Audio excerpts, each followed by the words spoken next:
I'm Carol Cohn, and welcome to Purpose 360, the podcast that unlocks the power of purpose to ignite business and social impact.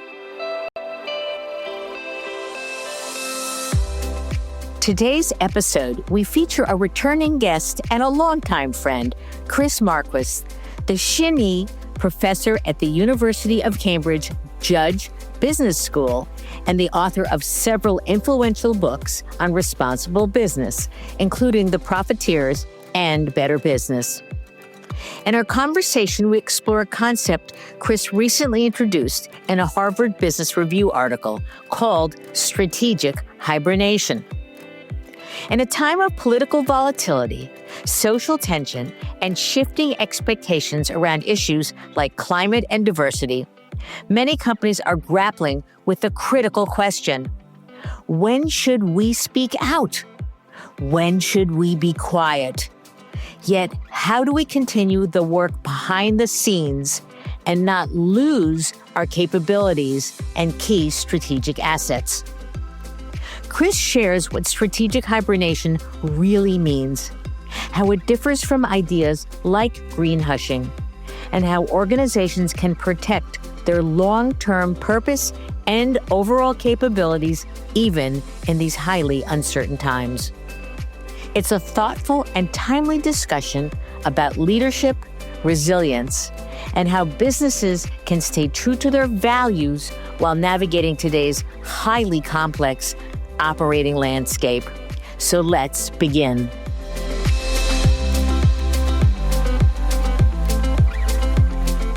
Chris, welcome back to the show. Yeah, thanks so much, Carol. Really exciting to catch up and to chat a bit. Looking forward to our conversation. Before we get into it, Chris, for those who don't know you, can you share a little bit about yourself? I'm an academic. I'm teaching at Cambridge now. But I think over the last number of years, and very much inspired by some of my early times at Harvard Business School, where I was working with you and a number of other folks, really trying to get out in the business community and actually engage a lot with businesses that are doing some of the most innovative work, I think, on the topics I am most passionate about around sustainability, trying to address things like climate change, inequality. And I think that a lot of times, as you mentioned, business school professors or any professor that love their research are sitting in their office or sitting in a great place like Cambridge, which I certainly love as well. But the thing that I'm really passionate about is getting out in the field and talking with and learning about active companies. So that's great. So why do you do the work that you do? I do think that a lot of my interest in this stems from my early experience. And when I was growing up in Pittsburgh, it was right at the time when the steel industry was collapsing. And I still remember actually times when you would be driving into town. I lived in the suburbs, and you would see these old mills, sort of decaying, not, rusty looking. And there'd be fire coming out of the smokestacks. As a young child, this was something that was really, sort of exciting to me to see fire coming out of smokestacks. And my grandparents used to talk about how in their day, they used to have to change their shirts like halfway through the day because the pollution was so bad. Really? Yeah. And then there was a collapse and a lot of challenges with, labor and sort of this growing sort of inequality that I think that the Rust Belt cities like Pittsburgh experience. And I think that, the pollution, the environmental issues, the, issues of, challenges of revitalizing a city are some of the things that have stuck with me. And, clearly in that case, you had situation where maybe businesses, they didn't invest like they perhaps should have for the long term. And so a lot of times I think business gets blamed for a lot of the issues we have. And certainly I think there's reason to sort of focus on, what they could have done better. But I also really truly believe that business provides an incredible lever to address many of these social and environmental issues. And so business can work with purpose, business can work on sustainability in a real sort of authentic way to actually resolve many of these issues that we face in the world. So today we're living in volatile times, VUCA times, chaotic times, and especially By the time this airs, we have no idea what's happening with the war in the Middle East. Hopefully it's stopped, but it could still be going on. And companies are really struck with, what do I do regarding the communications of our work? I'm an avid reader of the Harvard Business Review, and there was an article by you, Chris Marquis, about strategic hibernation.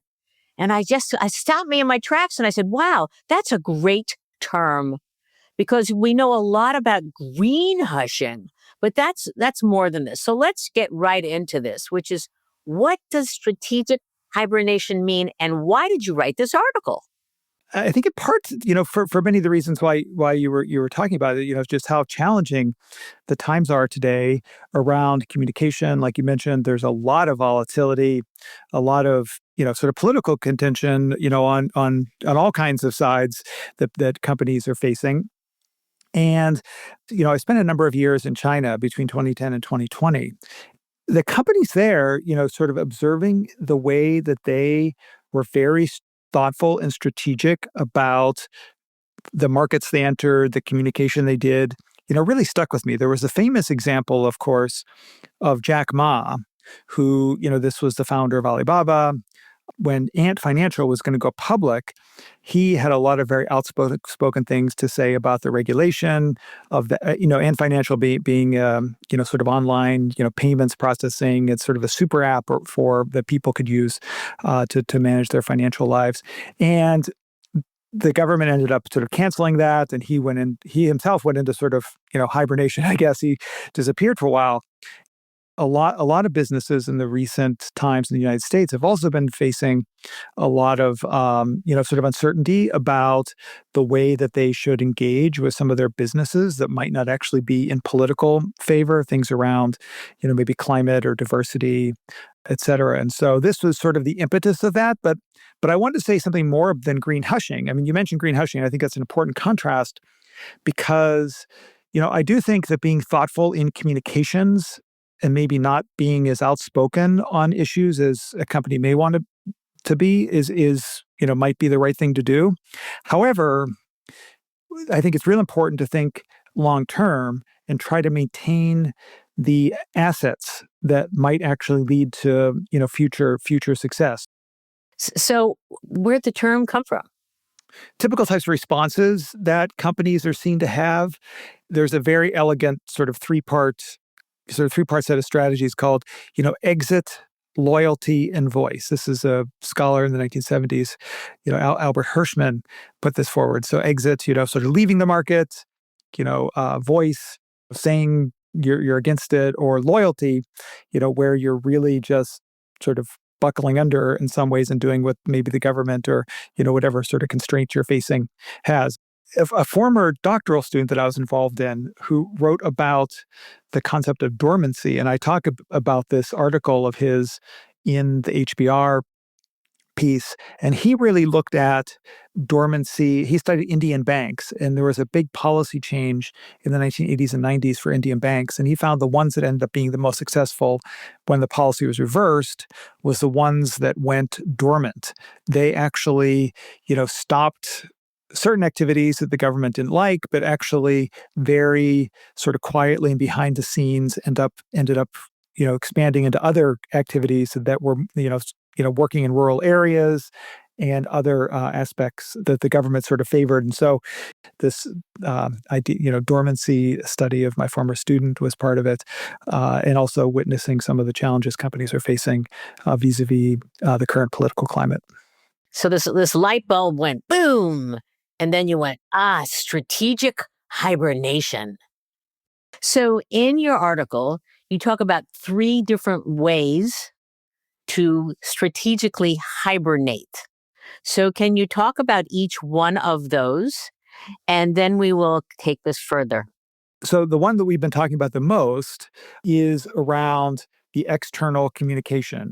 These are companies that are businesses, and I think they should maybe focus mainly on their business. So the one is around discipline and communication. I think the core one, and this is where I really hope that the U.S. automakers are thinking about this, is being thoughtful in maintaining the core assets.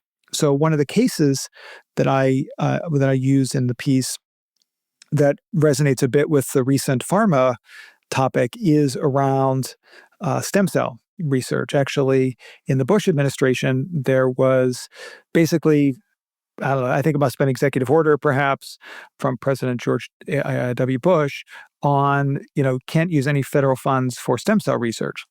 Well, a lot of biotech companies thought this doesn't make any sense. The world research community finds these very incredibly useful and valuable. They're really important to the future of a variety of different treatments.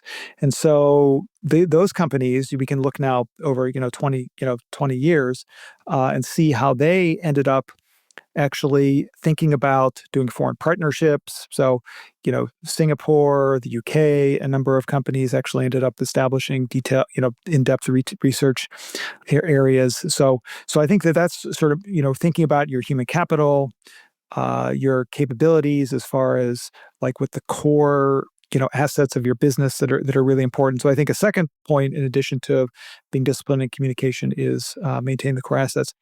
And then finally is actually it's a relatively nuanced point around political risk analysis, because, if part of the idea of hibernation is that actually you wake up at some point.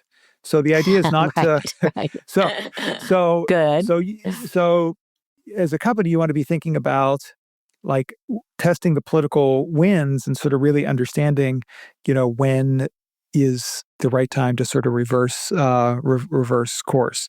Are there any regional or geographic differences in the manner in which companies strategically hibernate? Different in Europe, different in Asia, different in the Americas?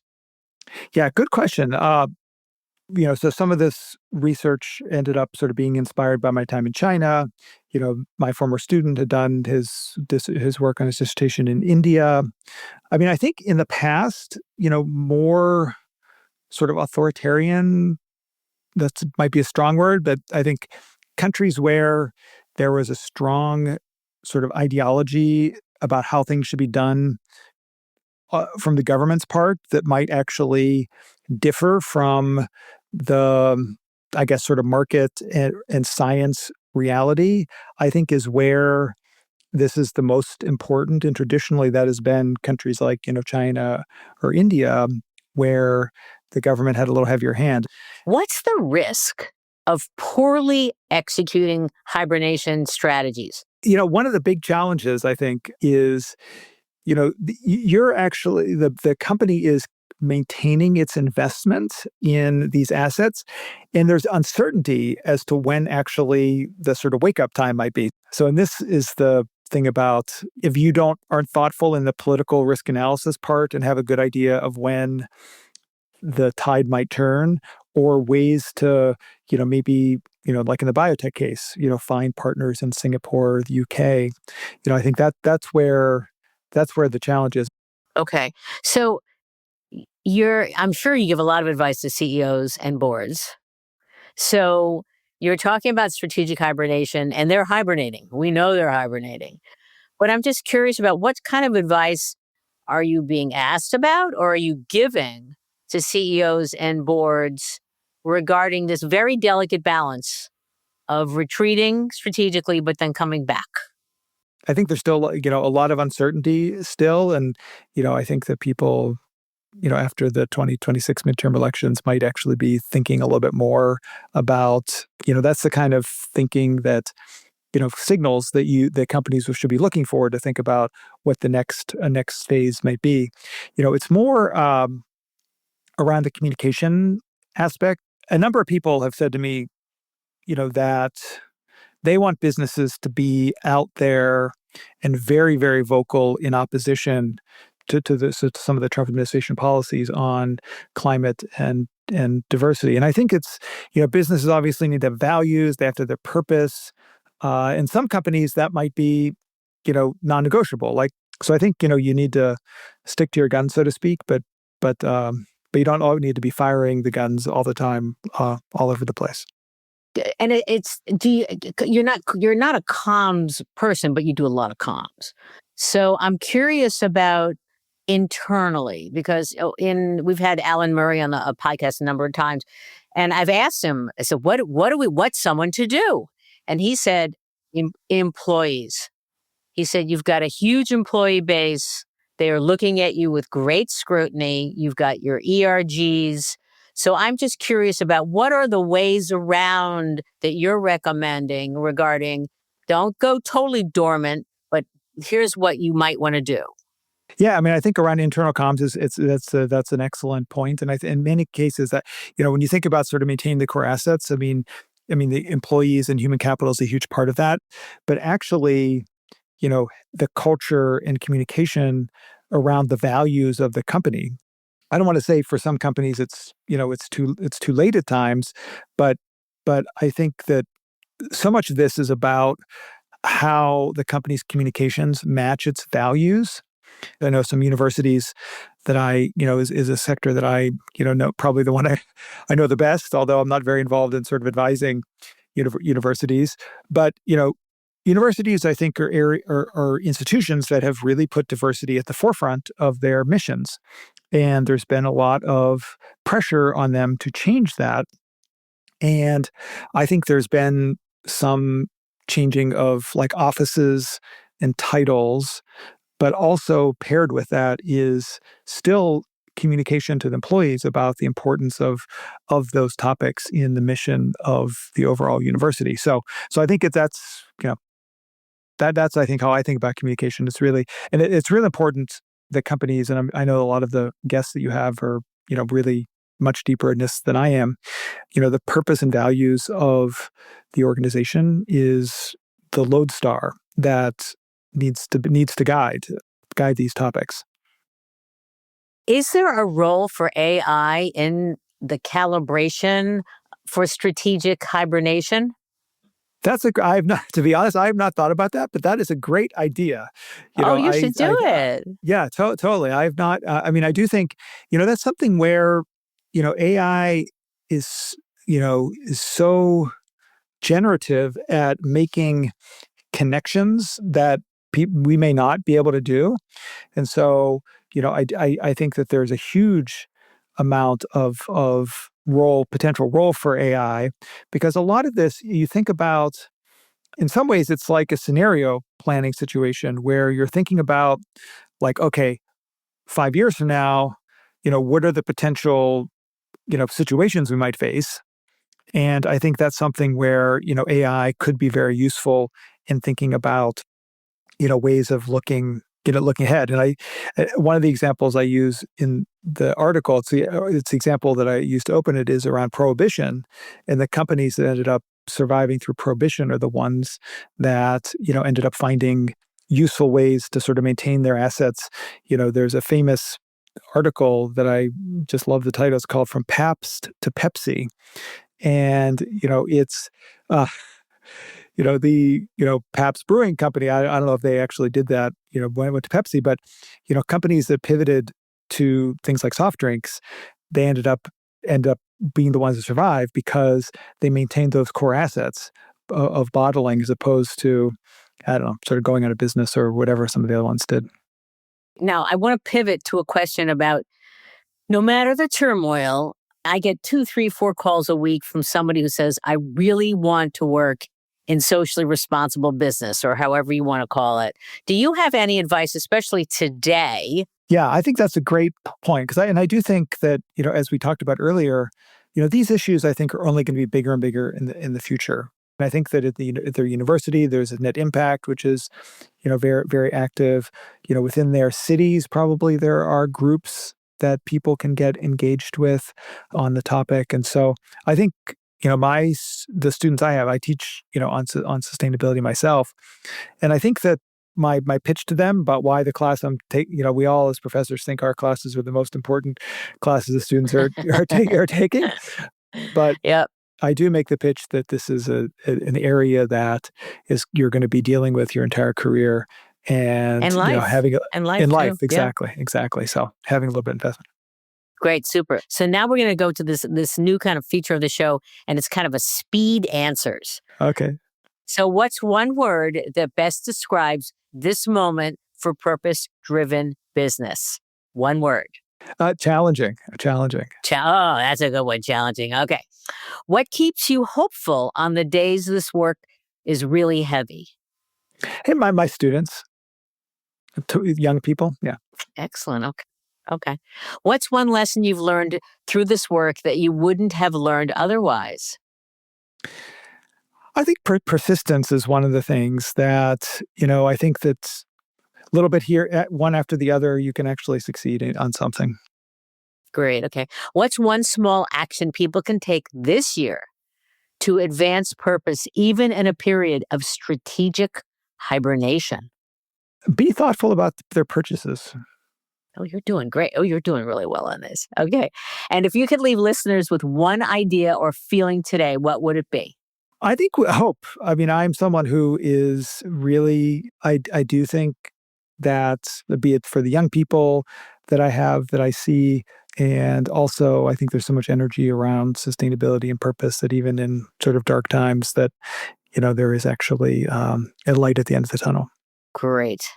So, Chris, as you know, you've been on the show. I always give the last word to my guest so that you can complete another idea or something new. So the last word goes over to you, Professor Marquis. Great. Well, just thank you so much for having me on the show, Carol, and I hope to be on it another time in a number of years. We'll have you back. Yeah, next book. I'm working on a book that really is trying to understand. I mean, it's along the lines of net positive, although really trying to understand how companies can think about their mission and purpose in a way that actually is very generative to addressing broad societal and environmental grand challenges. So I hope to be on again before too long to talk about that. Well, we'll definitely have you back. So thank you so much, Chris. You are just a joy to have. You're just so provocative, and you get us to think. I'm sure your students adore you. Thank you for all the contributions that you're doing for the purpose movement and for social responsible business. They need all of our voices, all of our thinking. So thank you very much, Chris Marquis. Great. Thank you so much, Carol.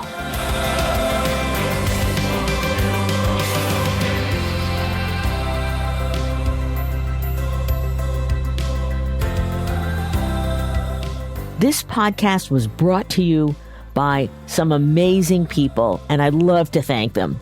Ann Hundertmark and Kristen Kenny at Carol Cohn on Purpose, Pete Wright and Andy Nelson, our crack production team at True Story FM, and you, our listener.